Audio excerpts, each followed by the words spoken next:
staying together for the city of Atlanta. But for those who do not know, I am Kiara M. Fox 5, contributor, film and television host, and just like y'all, I do a lot of different things. That's just like 2 of the many. But I'm super duper grateful to be here today. Thank you guys for being here. Especially thank you to Comedy Hype Studios for being a host.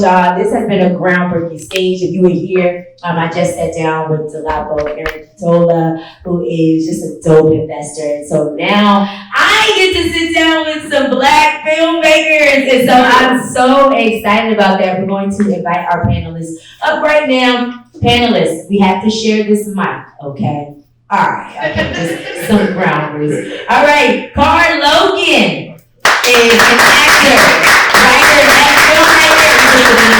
He is the creator of Wingman, which can be found on Tubi, and a writer and producer of Situationships, which can be found on PET. Okay, Carl is a PG County native navigating the streets of New York City. So y'all give it up for Carl Logan. All right. Markel Young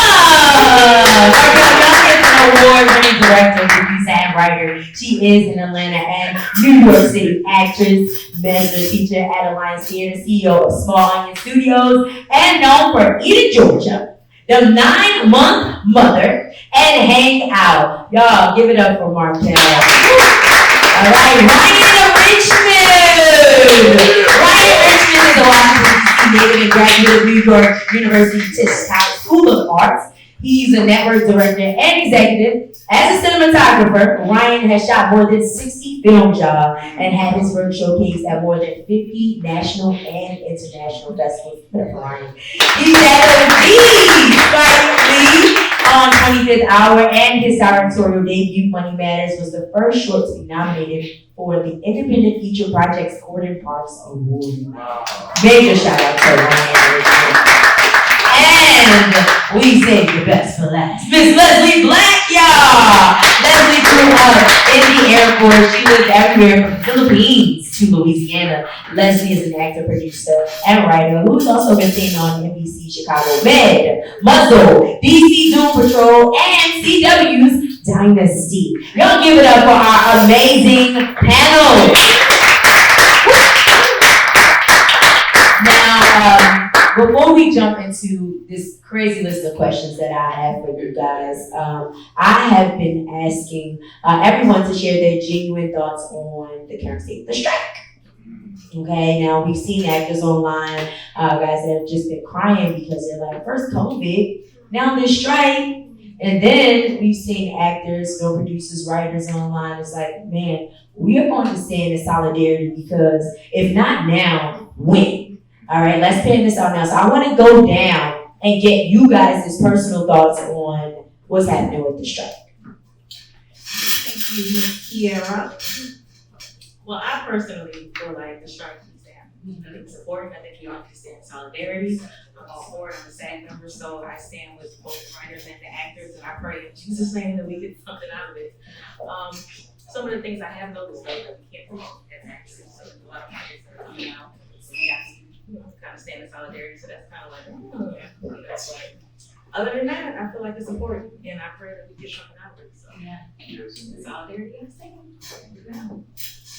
Same. I second all of those things. I mean, look, I think the biggest thing is that we are setting a precedent for what's going to happen in the future of this industry, and if we don't do it now, it's going to change what this industry looks like for us and the money that we're going to be able to make from it. Look, you know, it's the little guys that people are talking about, and it's true, quote unquote, little guys, the people that work every day that you don't know their name, but they have a bajillion credits. They deserve to have their stuff be on streaming and to get money from that. You know, if you think about the folks that have been in this industry since forever, right, and their show is no longer on network television, but it's now streaming, you know, those folks deserve to get their dues. They should get money from that. Just because it's streaming on some whatever network, like they should be able to see those residuals as well. Because someone's enjoying it somewhere, and they're making profit off of your stuff. So it's so important. I mean, think again about those people that never worked again. There's so many folks in this industry that they did one thing and they were treated so badly and it became a household name and they never did anything else. They should be able to get paid for that shit, okay? Sheesh. Sorry. So yeah, I'm for the strike.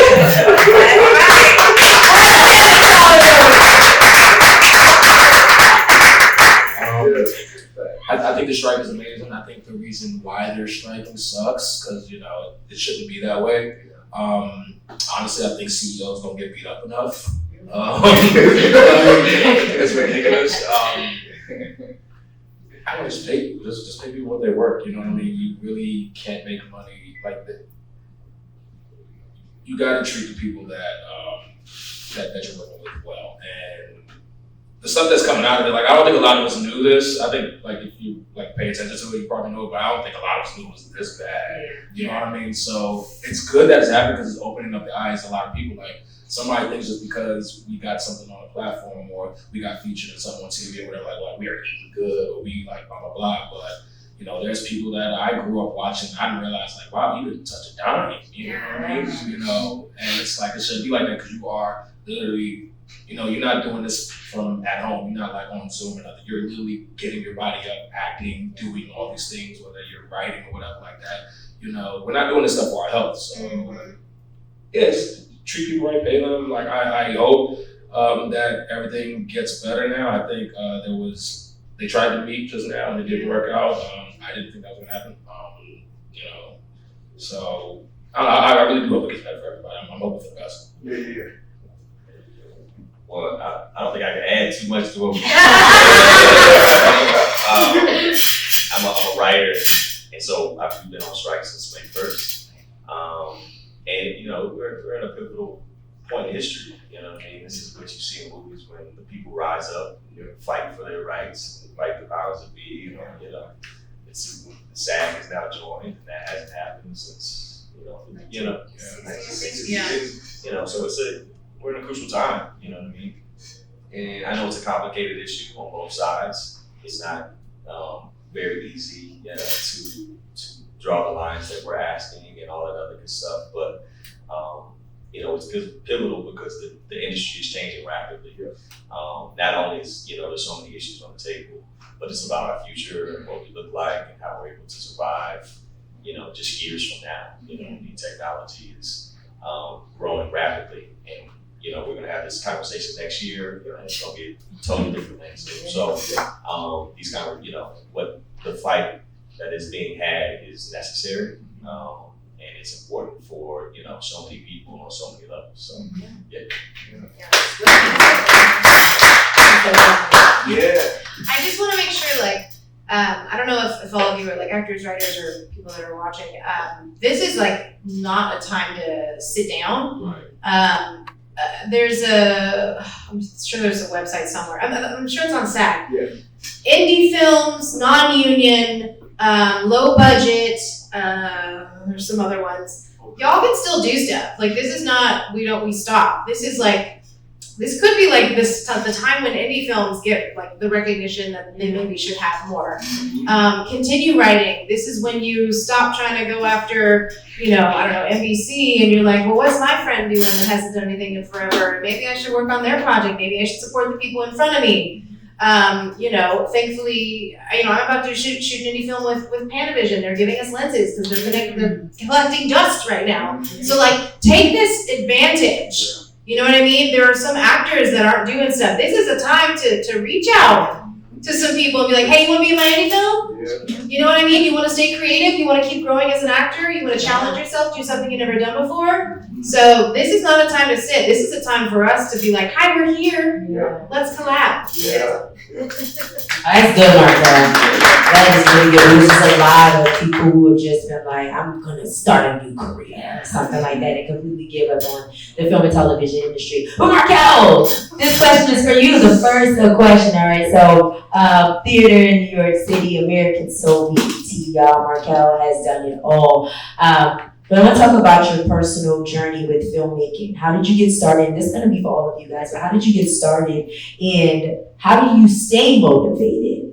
That's a great question. How did I get started? I'm from Atlanta, and I was originally a dancer, still dancing sometimes. I grew up with True Colors with Kenny Leon, Patrick Harris, and yes, and a lot of people have come from that. They taught me what it means to be an artist. They taught me work ethic. They taught me it doesn't matter how old you are, you come prepared, you work, you're gonna work like 12 hours a day, like all of us. You will get paid. We got paid as 11 and 12-year-olds. And we had 8 shows a week. Wow. So, they were training. I mean, there's a reason you see, Joaquina Calagigo on Broadway now. Like it started there. And from there, I went to New York. I fell in love with, I always loved storytelling. As a dancer, I thought the most important thing was being able to tell the story without words. Because when you can't speak, you sing, and when you can't sing, you dance, and there's a whole thing. But yeah, so in class, I went to the New York Conservatory for Dramatic Arts, and I got bored a lot. And so I had a lot of opinions. And I realized I needed to be the storyteller. My mom is an author, my dad is a musician, and so it was kind of in my blood. But in New York, I worked and did a lot of student films, and I was able to help solve more problems. And they were like, you should produce. So then I ended up starting to produce in New York, and then came back to Atlanta, and of course all the amazing stuff is happening in Atlanta. I hit the ground running, I hustled, I was in rooms that I needed to be in, I made myself known. Still making myself known, and just continuing to do the kind of art that I believe in. My production company is Small Onion Studios. We believe in small stories with big impact, and that's what we're continuing to do. It's not just about underrepresentation. It's about the things that we haven't heard of. It's the moments we haven't shared as people of color and as underrepresented people. So yeah, how do I stay motivated?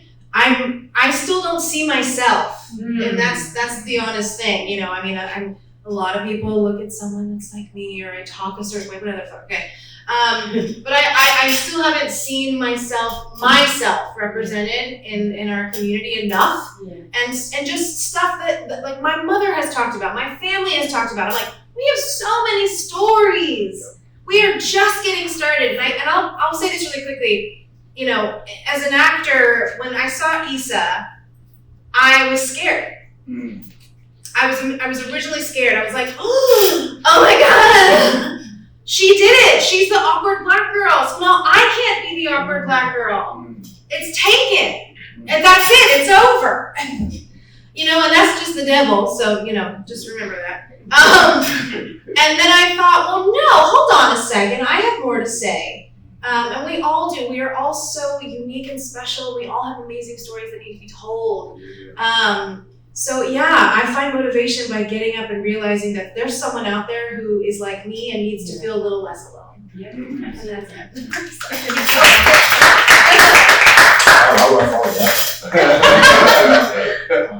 I just woke up one day and realized I didn't have a job and I needed to do something. So I'm originally from Maryland. I moved to New York around 2012 to pursue acting and writing. I've been writing since I was a kid, but I never did it professionally or did anything but that stuff. So when I moved to New York, I hit the ground running trying to do acting. But I was always getting, background stuff, like Black Man Number 5 in the background. I was like on the mid or Empire, did a bunch of stuff like that or whatever, right?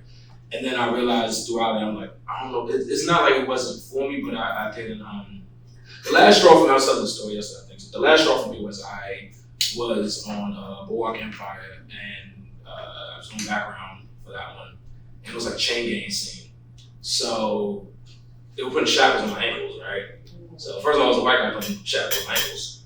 And then all I heard was like a clink, clink, that noise over there. I was like, yo, these sound real. And he was like, yeah, they don't make fake shackles. I'm like, they make real shackles? So, I'm like, why? So it's like 14 hours that day with those things on my ankles. And all I kept sitting there thinking to myself was like, oh, I can't go back to this. I was like, nah. So after that, this is around the time that, I don't know if everybody's familiar with like Black Sexy TV, when like web series was really popping off and everything like that. So I realized that, I'm in New York, I'm surrounded by a lot of film students. I went to like community college for like a semester or two. I didn't go for film or anything like that, and I just stopped going. But everybody that I was meeting was into film and everything like that. But I was able to keep up with them in the conversation, so they thought that I went to film school too. I was like, they was like, oh yeah, let's like do stuff, So I knew people with cameras. I felt as though I can act. I could write and stuff like that. So started just linking up with like-minded people. We did our own like web series of shows. One of the shows I was producing was Situationships. Then like BET was interested in it, so they picked it up for the digital platform. I created a spinoff for that one. Lil Rel picked it up for Quelly TV, and then we ended up getting on Tubi. And then after that, that helped me create a reel for myself. So now, I was able to star in that stuff. I wasn't getting the roles that I wanted, so I created those roles for myself. And it helped me build up a reel. I was able to pass around to other people. That helped me get more acting roles. That helped me get more writing gigs. I've done some more. Like I wrote a feature. I came to Atlanta last year to write a feature for someone. We filmed it. I helped people like proof of concepts. I wrote on some other series. There's a digital series coming out this year. Hopefully I'll be able to announce it soon. But yeah, it's been good. It's been an opportunity. Stuff like that just kind of like helped me do it. I'm like, just like yourself, I wanted to see like more of myself. I wanted to see the stories of like, me and my friends growing up and stuff like that. And I'm not hearing the voices, like everybody's writing whatever, but I'm not hearing the voices like I wanted to hear or whatever. So that's that's it. And what keeps me going is the fact that like I feel like it only get better, because I feel like I just continue to get better and better each year. Yeah. So yeah, that's it right there. That's it for me. Yeah.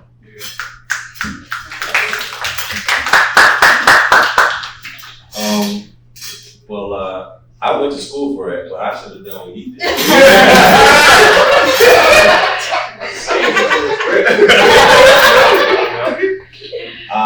But I started off with just interested in entertainment, and when it was time to go to school, I decided, apply to one film school, and luckily got in. And in school, I got introduced to cinematography. I got into school cinematography, and I got introduced to cinematography, and so I was just fascinated by, being that was a job, that was a position, that's, you basically motion, and, I was telling stories through pictures, and now I could actually tell stories in motion. It was just fascinating to me. And so the first portion of my career, like the first 10 or so years, I was a cinematographer. Shot everything from music videos, docs, scripted. And the only thing I felt like I wasn't doing was working with the talent. So I was like, I wanted to direct something, and so I did that. In school, I did a short, and I transitioned that to a feature, and that was my kind of foray into like, okay, really like controlling the story to the utmost, and I wrote that, but I never considered myself a writer. I did it because I needed something to direct, right? I never really enjoyed writing. Writing to me was torturous. And so I made that film, did the festival circuit, got it distributed, and then I moved out to LA. This was all, I was in between DC and New York at the time. Moved out to LA, finally having something like on Netflix, and then I just got an opportunity to work for a network. So I've lived a couple lives. So I wound up becoming an exec at a network. That brought me here to Atlanta. I did that for some time, and so now I produce. But in the meantime, while I was in LA, I met my writing partner, and she was a low-level TV writer at the time.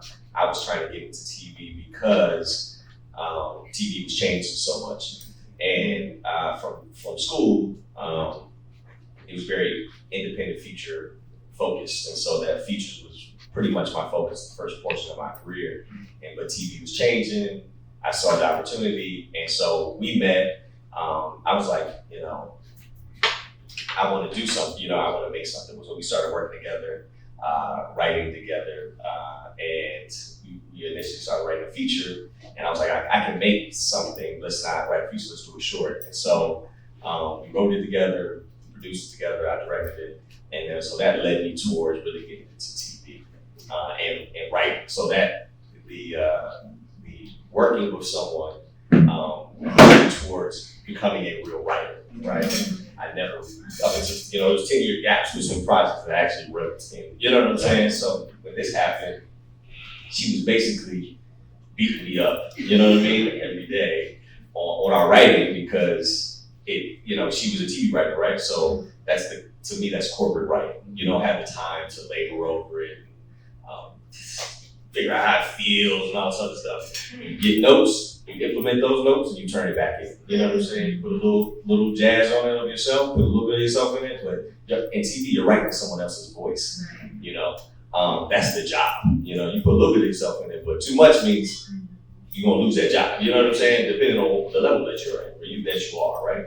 So basically I learned how to write through that relationship. And so now, we continue to write, she's my feature writing partner, she's a TV writer. And so that was my foray into TV writing. But the last part was motivation. Yeah. Rent. The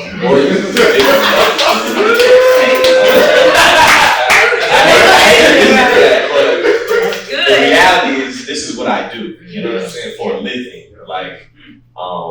I talk to people, when they talk to actors, why would that actor do this movie? I was like, that's how that person pays her mortgage, you know what I'm saying? It's not all fun, you know what I mean? This is how we make a living. But, also because of that, every day you're consuming something that can be inspirational or can be turned into something. And so you have to recognize that, you know what I mean? And so, your life is a big motivator, a big inspiration to what I put on the page. My time here, growing up in DC when it was Chocolate City, now when it was, now being in Atlanta, being a Black Mecca that it's becoming, I feel like this is a Black Renaissance that I'm experiencing living here. Reminds me very much of DC, and so the inspiration is really through, recognizing the beauty that is, that I can touch and experience and, and fascinated by. And try to put that in my work, and try to keep the lights on. There you go.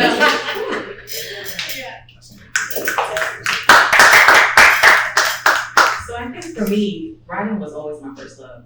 As a child, I always wanted to be a writer, but then I eventually got put into acting. So I've been doing acting for maybe about 15 years, the last couple years, and so I've always kind of wanted to write scripts. But I found myself having writer's block, which I'm sure we've all had at some point in time. I've always had writer's block, and I always felt like in order for me to complete a script, I needed to have an investor. So those are all the other things that I felt like was kind of stopping me from getting a script idea that I had in my head completed.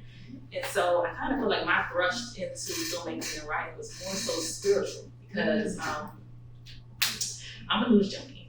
I hate to say it, but I am. And so I caught myself watching the news around the time that hospitality was really a ongoing thing. And I remember seeing Tamira Rice's mom on the news just speaking from her perspective about how she felt about her son. And so I felt like, I really did feel like God just grabbed me and was like, you're the one that's gonna be tasked with telling the story. And so I came up with the budget to kind of do the film, right? And when I went to seek the script writer to do the film, he was out of my budget. And so I was like, okay, what am I gonna do? Just try it. Just try it. You've been wanting to do it for a while, and so I did. I wrote the script. There's a script called Mamas. It's about police brutality from a mother's perspective. And it's kind of set it off a little bit. It was 4 moms who went into a house and they kidnapped the DA. And they held him hostage. And while they were holding him hostage, he got to see a little bit of perspective from each mom. And he kind of got to see how police brutality affected each mother. And 3 of them were affected normally, traumatically, but 1 of them got affected mentally. And she started suffering from mental health because of what happened to her. And so, what made me decide to go ahead and just write it because my sister passed away. And she suffered from mental health. And so I felt like it was my job to make sure that, if not anything, the mother's stories were told and somebody gets to see how trauma can affect you mentally. I felt like I had to do it for her. So I wrote it. And when I wrote it, I ended up producing it myself. I called on a bunch of my friends. All my friends came and did it for free.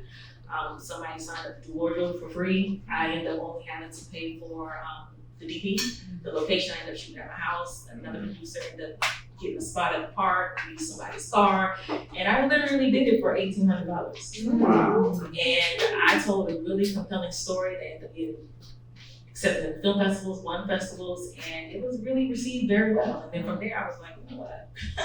You can do this. Like, you can really do this. And so I did it again. And I wrote a short film called Celia's Cabin. And it's, I don't know if you guys ever heard the story about the slave Celia, who was born in Missouri. She was taken in by a master who used her as a concubine for her home.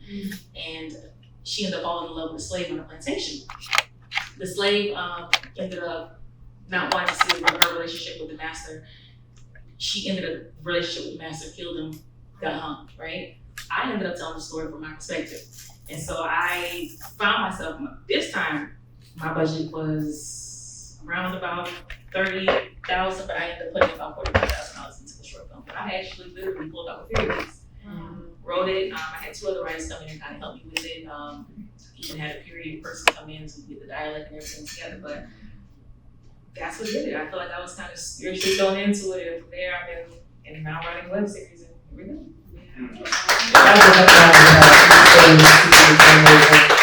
I want to talk, because I sat down with Jalapa prior to you guys' panel, and he kind of spoke about, he didn't have any training, formal training, in the film and television industry, kind of like fell into it, and I know Ryan and Carly kind of talked about that from different perspectives. But do you think it's respected in 2023 to be in the film and television industry without formal training? What are the conversations that's being had behind closed doors? Do they respect if you put a project out and you have not, and they know that you have no formal training? Like Ryan and Cara, I want you guys to really speak to me.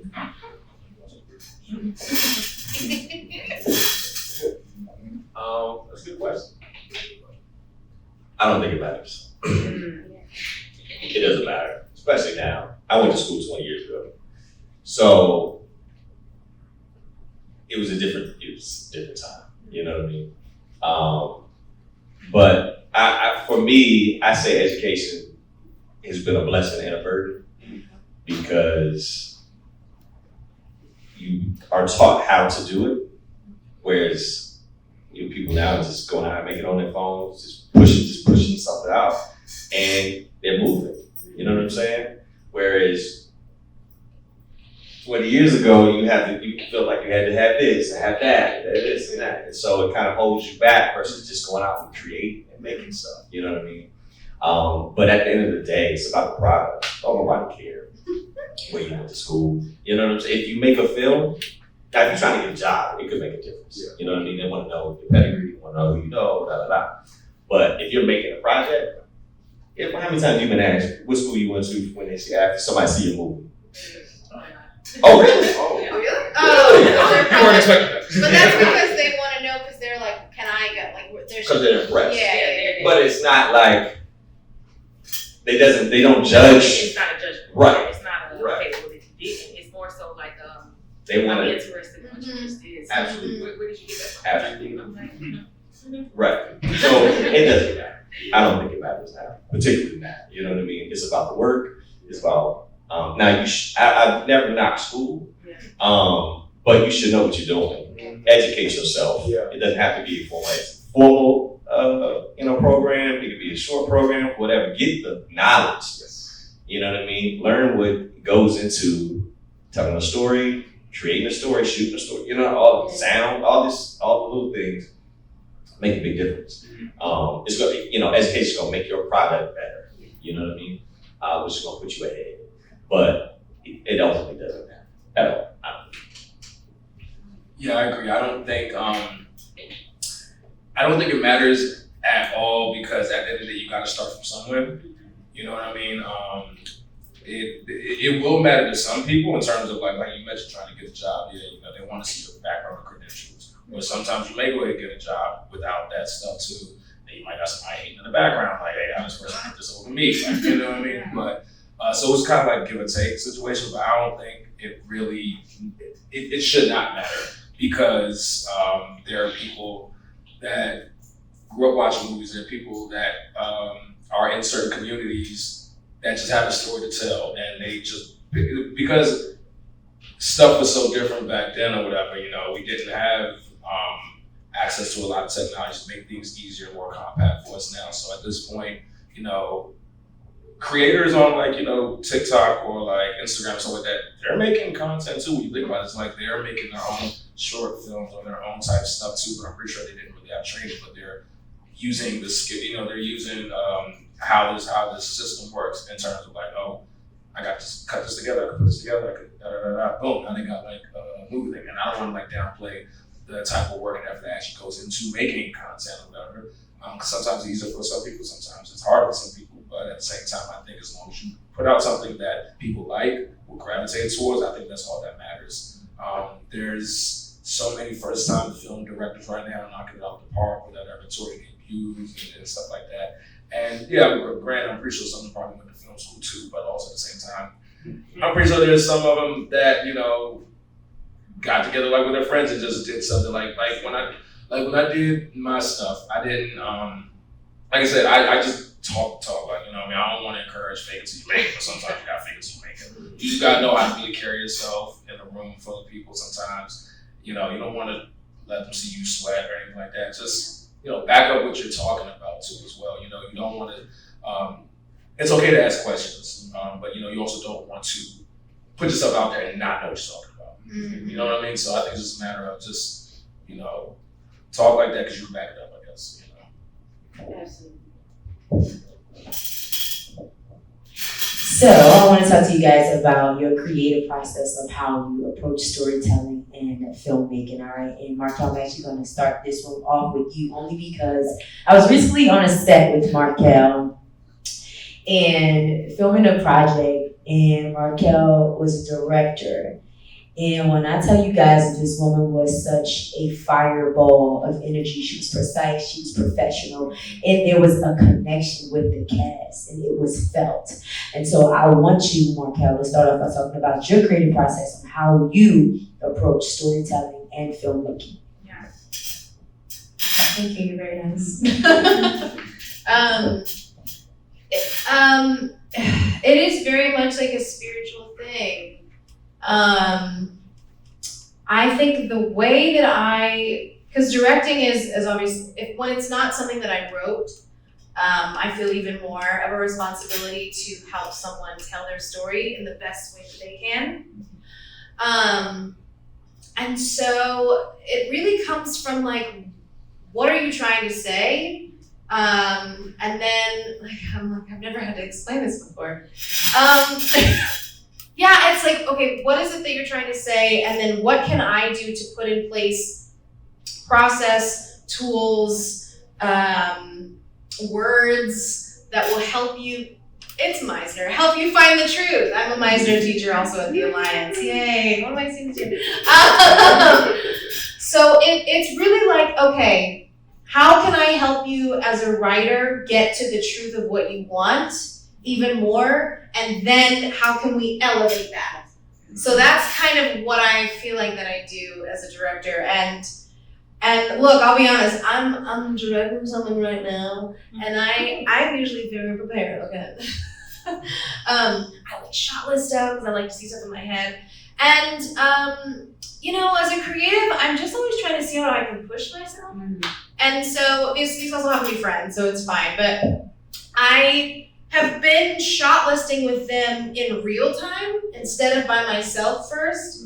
And you know, I just see stuff. I've been in this industry for a long time, so I see stuff and then I express it, and then we walk through it together of like, okay, does this work for the character? Does this work for the story? Can this amplify what this person wants more?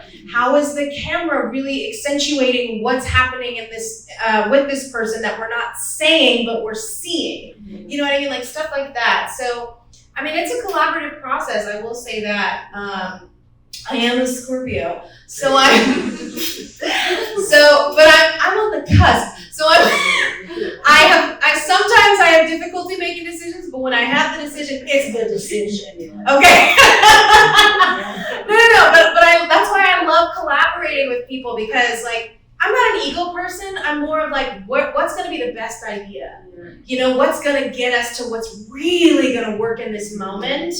That's going to be really powerful. I love stories that do something to people. I mean, you know, my dad talked about watching a film when he was 8 years old and how it affected him. And I'm like, yo, we don't understand how big this is and how much of a responsibility we have, you know, for people that look like us and that don't look like us. So I don't take this lightly. Every project that I approach feels like the most important project that I am in. I give my all to it. And I'm really just there to, how can I make this better? How can I make this even more bigger than we thought it could be? Yeah. So there's it. Ryan, to chime in on that, your creative process when it comes down to storytelling and even just like connecting with your talent. I hate going after her. I was in that.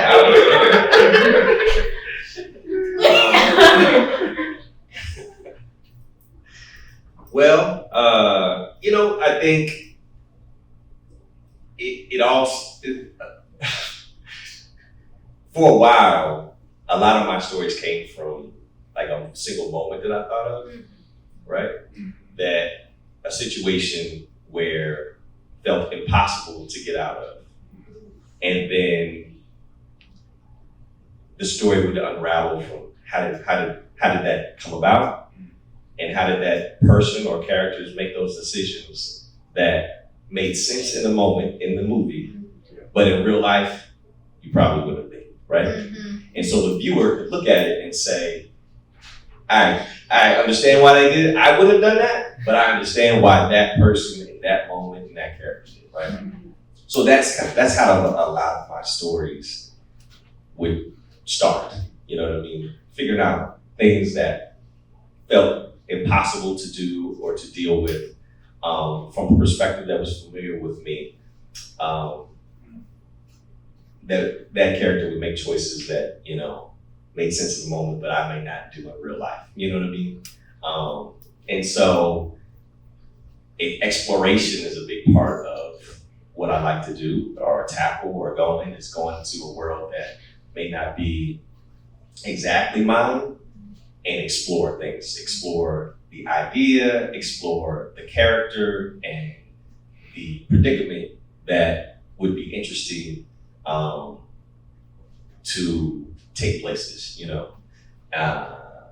So that's kind of like, you know, always been the crux of it. And so now, as I, let's say, take on jobs that don't come from necessarily me or an idea or a moment, you know, you try to attach yourself to something that, or I try to attach myself to something that's in there that has similarities to my original, you know, inspiration. You know what I mean? Like what, even though this isn't my story or this isn't necessarily my, you know, my first choice in story to do, because as a director, you don't get to choose everything that you want to do, or a writer and so forth. So I just try to attach something to a character or find my purpose, like in the room. Like what can I provide to this space, to this room, to this, you know what I mean? That's relevant,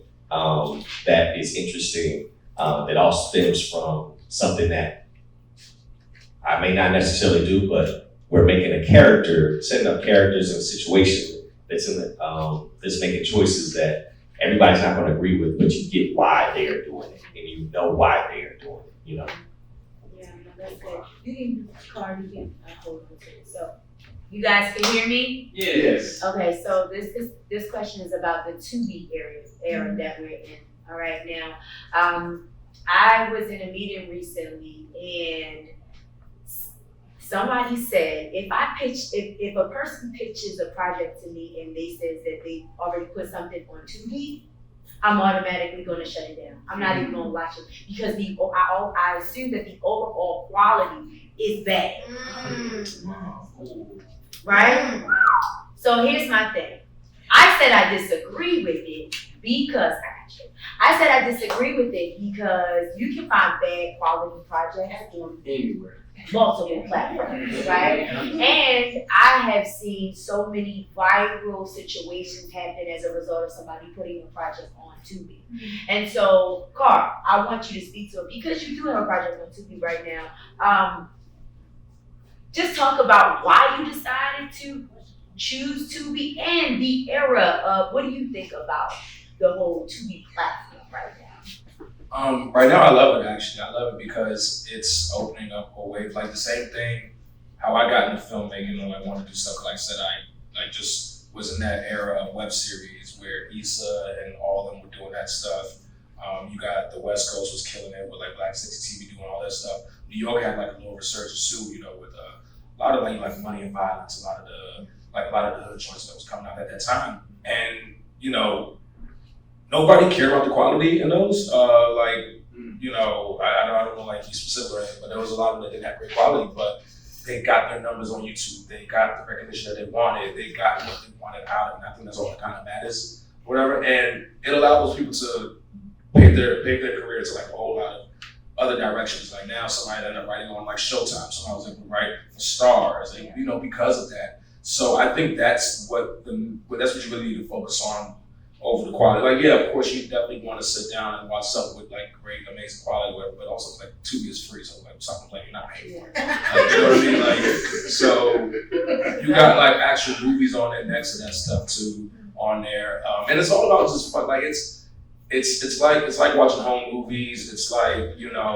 it's fun. It's I like the door that's open for people. I like that to invite people to be creative. Like I said, not everybody's probably going to be able to afford the equipment. Like people say that stuff, not realize how expensive all that stuff is. You know what I mean? You got to work with what you have, and it's a stepping stone. Not everybody was amazing. Like people say, oh, quality, blah blah blah. But look at all these big people, like these big directors. Their very first movies weren't like Oscar-looking things, whatever. It was an indie movie. You know what I mean? And I think people got to remember what an indie thing is supposed to be like. Like being in the independent space, I've seen a lot of people definitely want to put all the money towards making sure the quality's amazing. Guess what? It might not even be the best movie though, because all you cared about was the aesthetic. You cared about like the quality, make sure it probably had some names in it. But guess what? Maybe the movie wasn't great. Right, like that, it's subjective, of course, but at the same time, it's like, don't let I think that's a good thing that Tubi is. I mean, come on, they had a Super Bowl commercial. They had a Super Bowl commercial, so it's gonna be a big deal. You know what I mean? So yeah, I think everybody should take advantage of it if they can. I got connected to them, so there's so many different distributors that can help you get connected to Tubi and stuff.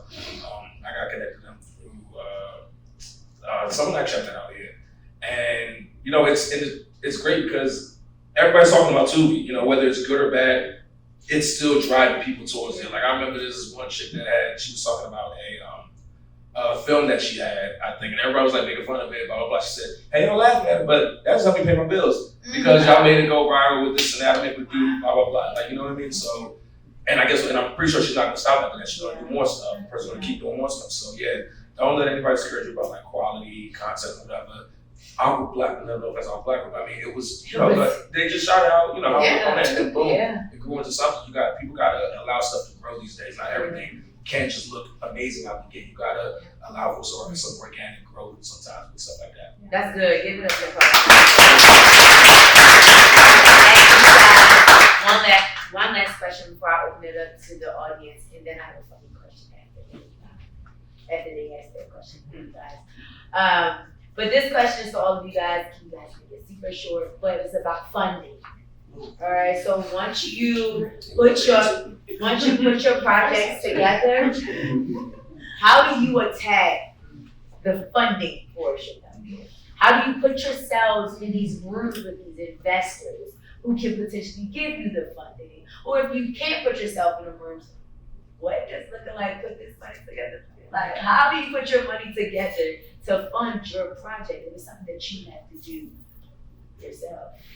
I'll be real quick. It's like, so I still have a 9 to 5 because, as you can see, come on, Carl. So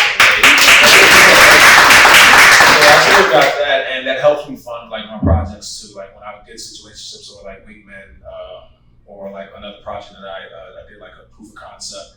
I would pay who I can pay. A lot of times it came a lot of collaborative efforts. You know what I mean? Like if I'm getting you to like help me work on this project, I'm not gonna like break it back. I'm not gonna ask you to do too much. Yeah. As far as I'm starting, this is your project now too. You know what I mean? You gotta find ways to invite people into your vision and make sure that they're getting something out of it too, especially if they're gonna work for free. Like, I have shoestring budgets a lot of times, but I wanna make sure at least you're gonna have a good time on there. Like you get something out of it, you can do that. Yeah. Like acquiring funding is definitely trouble. It's hard. A lot of people do crowdfunding, a lot of people like borrow money from people, do it how you do it, get how you get it, just don't waste people's money. Like that's when you get it, Yeah, me too. Well, I guess I would say just like Carl, I do actually have 9-5. I'm an accountant, so I have that. I have a real estate company, and I have a logistics company. So I kind of like chip money from each little piece, and I kind of put it in a bucket, and that's how I fund the things that I'm doing. But like you said, people are doing crowdfunding and things like that. But I found it much easier to just kind of invest in myself than to kind of go out there and get input. That's what I do. Kind of chip here and there. Yeah.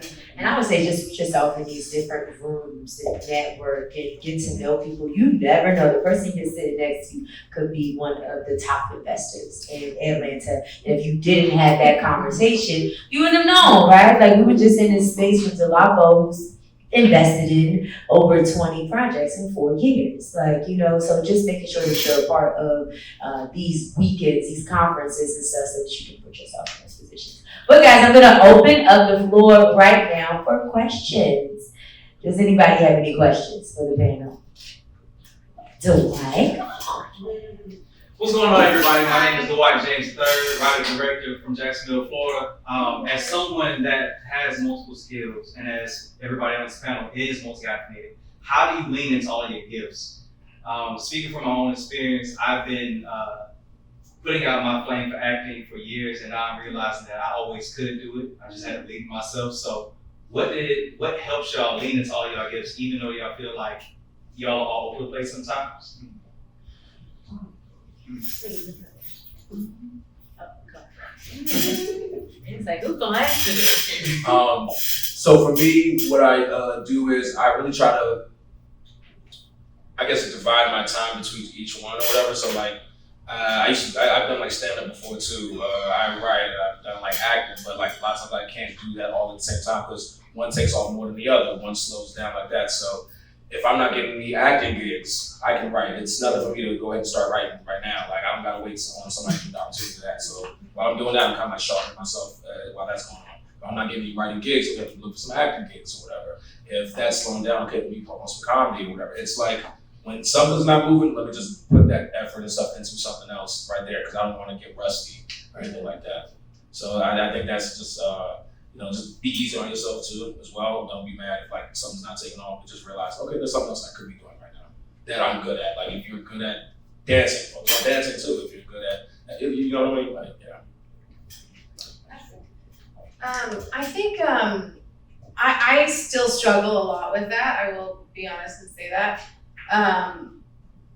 It really is about, I guess, investing in yourself. When you have that opportunity, like right now, I'm about to go be an actor next week in Tampa, and then I'm directing a film the week after that, and then I'm teaching at the Alliance, and then so it's like, not all of them are helping me make my rent. But I will say, like, I have, I guess I've put seeds in all of those places, I have been acting for forever. I have an agent, and that hasn't necessarily, quote unquote, popped off, yet.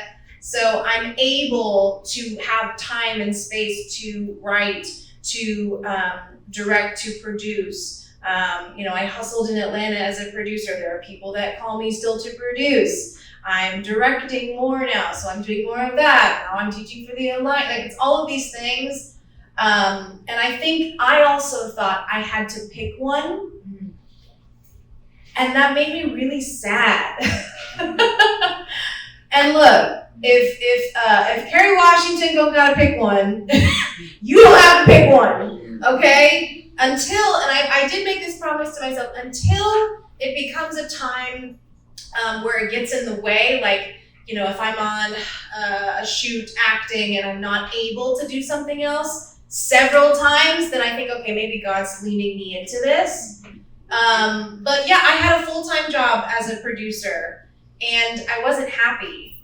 And I thought, I gotta get myself out of here. So I'm gonna do this. I worked my ass off and like more than just producing. It was a lot. And then I was able to take, you know, a month off and invest in my writing and, you know, get new headshots, have meetings with my, you know, my agents to say where I wanted to go moving forward and stuff like that. So it's possible. I want to tell you, you can do all of those things. You can do all of those things. You just have to make the time to do them. And it doesn't mean you have to do all of them at the same time. You know, go to an acting class. Just like make one step, get new headshots. Set aside 7 minutes a day to write. Reach out to a friend if they need help. Hey, I'll direct for your thing for free. I just want to learn. I just want to, whatever it is. So I just want to tell you it's possible. Unless there's one specific one you want to do more than the other. But yeah, so just invest in you and take one step at a time. I think that's the most important thing. Is I think it can get overwhelming. But if you just do one thing at a time, then it feels more doable. Yeah. I think I agree with that. The best way to lean into your acting is just time management. There's a lot of things that you're gonna have on your to-do list, like getting the agent, getting your management. If you can knock all those things off your to-do list, it makes things a little easier because now they're doing the work for you, right? So you can knock that off and quit writing, get your script software, and find the time management to just kind of do that, you know? And once you have those things in line, go back to those things. So now your agents give you the gigs, and so you don't have to do all the extra work because they're the ones putting you out there. So I say get everything off of your to-do list, stay encouraged, because like she said, you can do this, you got this, you can do everything that you put your mind to. So branch it out, put it in silos, get everything off your to-do list with acting, go back to everything on your to-do list with writing, and keep your time management together, and I think you can do it. Thank y'all. Any more questions?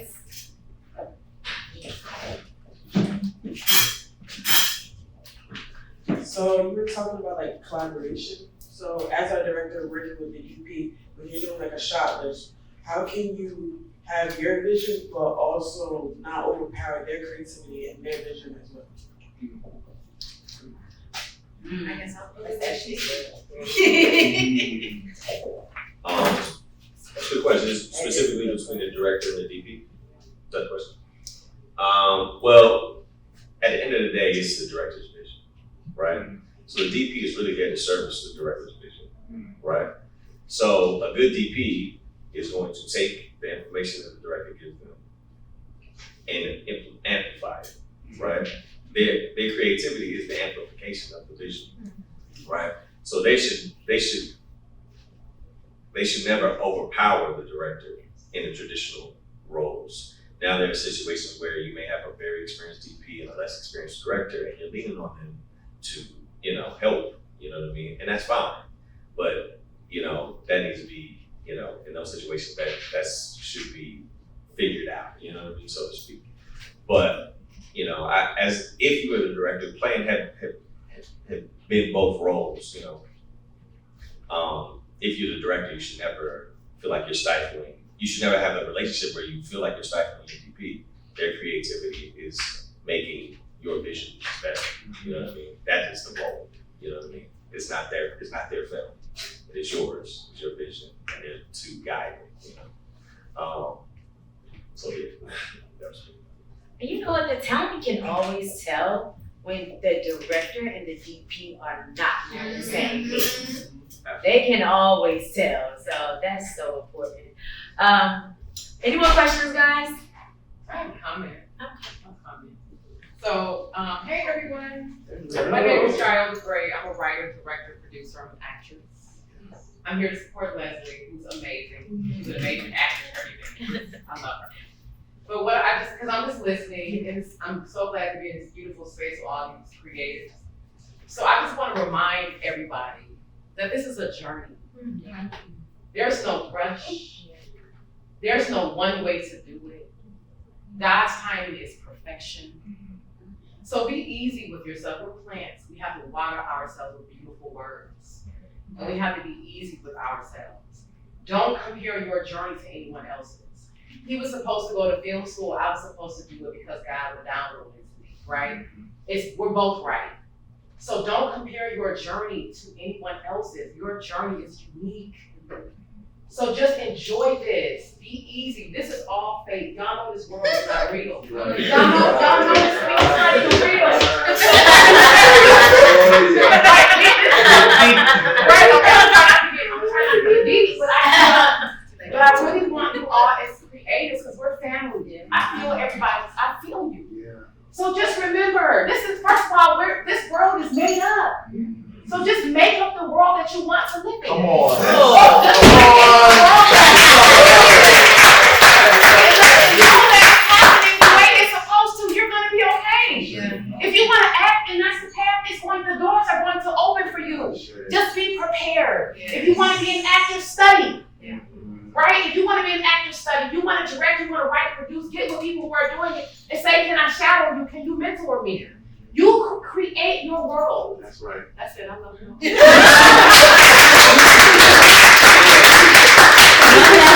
they share where like people could follow them, you know, their social? Yeah, absolutely. All right, first, they asked me to ask this one question before this. So one person can answer on the panel. If you could cast a classic film with modern day characters, who would you choose for leading roles and how would you put a twist on it? Wow. They sent this question to me and told me to make sure I ask this question. Wow. So one person, a classic film. One person. Somebody, classic film, modern day characters, how would you put a twist on it? Oh, actually, I'll do this. Okay. Okay. I actually have thought about. Well, you know, classic film, Freaky Friday. I really actually would like to do it with. Well, nobody take this idea. Or if you want to do it, let's do it together. Don't just make it. Like I like that idea. Let's make it. I want to do Freaky Friday, and I want it to be between a black mother and a black daughter. And I would love for that black daughter to, I guess, be more modern day and dealing with stuff that's happening in 2023 as a teenager and Instagram and all the craziness, and mom to not understand, and mom to be going through probably menopause and childhood trauma and just a lot of stuff that I don't think a kid would a teenager would understand. And I would love for that ending to have a better understanding of each other and for our traumas. Because I think moms also sometimes, well, what trauma did you go through? You know, I helped you, you know, that happens, you know? So just having an understanding of each other in a better way that I think would be healing for a lot of folks. Who would I cast? Hold on, let me think about it for a second. Myself?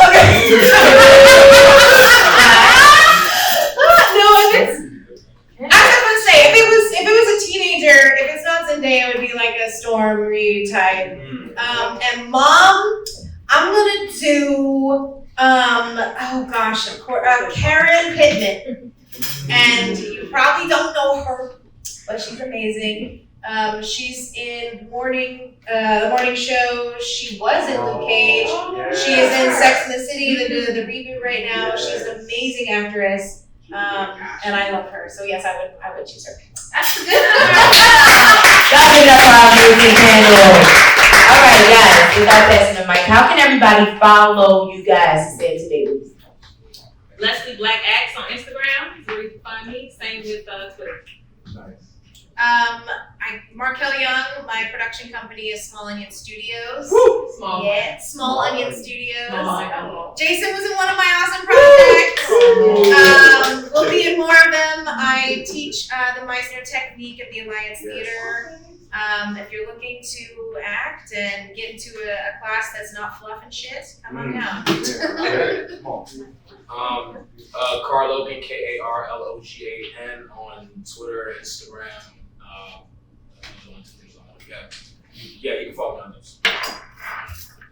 Mr. Ryan Richmond, MR Ryan Richmond, his IG and Twitter. I think anything else out there. and then I also do, me and my partner and I, we have entertainment mixers once a month. It's called Revolve Events. So we. Where did y'all do it? It kind of rotated. We had our last, 2 weeks ago at Fellowship. Okay. We had last month. The one before that was at Bridge Boutique in Inman Park. Okay, so We had a parlor up at open in that parlor. So we kind of bounced around. We haven't found a home just yet, but the goal is to find a home to just make things a little easier. But right now, I'm just kind of bouncing around. So, That is so cool. Revolve. Yes, and their entertainment mixers. All right, guys, thank you so much for coming out to this amazing panel. Of course, I got to thank Comedy Hype Studios for being here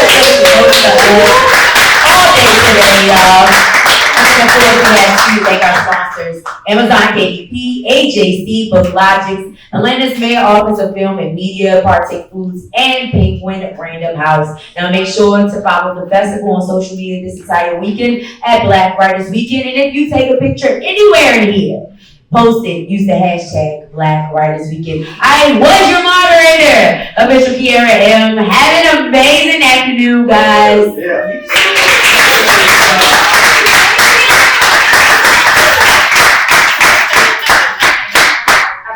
Yeah.